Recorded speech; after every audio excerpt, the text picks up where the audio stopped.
It was the year 52 BC, and Julius Caesar, the brilliant Roman general, was at the height of his power.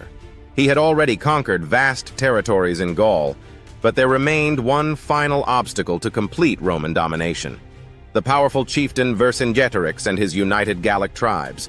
Vercingetorix was a formidable leader, wise and cunning. He had rallied the disparate Gallic tribes to rise against the Roman invaders, and their guerrilla tactics had begun to wear down Caesar's legions. Knowing that he could not defeat Caesar in open battle, Vercingetorix retreated to the stronghold of Alesia, a hilltop fortress surrounded by steep cliffs and dense forests. Caesar, always the strategist, decided to besiege the fortress. He knew that the key to victory was not just brute force, but careful planning and patience.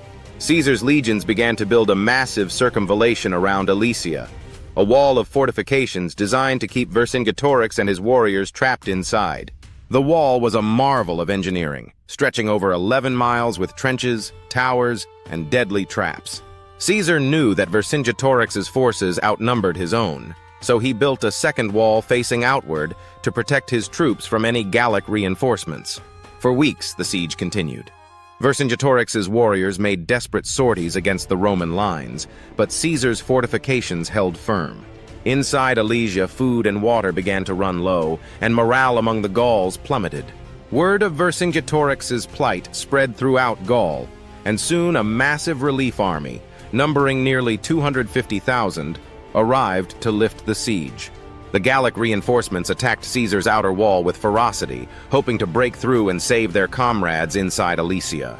At the same time, Vercingetorix's men launched a coordinated assault from within, creating a deadly pincer movement against the Roman legions. Caesar's situation was dire.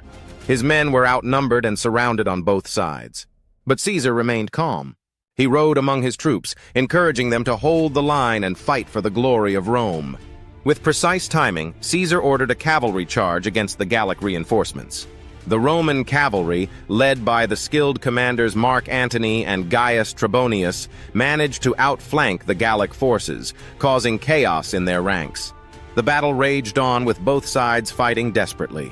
But the discipline and training of the Roman legions began to tell. Caesar's forces held the walls, and the Gallic reinforcements were eventually driven back. Vercingetorix, realizing that all hope was lost, surrendered the next day. The siege of Alesia marked the end of major Gallic resistance and secured Caesar's control over Gaul. It was a masterclass in military strategy, showcasing Caesar's ability to combine engineering, tactics, and sheer determination. This victory solidified his reputation as one of Rome's greatest generals and paved the way for his rise to power in the Roman Republic. Vercingetorix was taken to Rome in chains, where he would later be executed. But his resistance and bravery would be remembered by his people for centuries. As for Caesar, he returned to Rome as a hero, his place in history forever assured.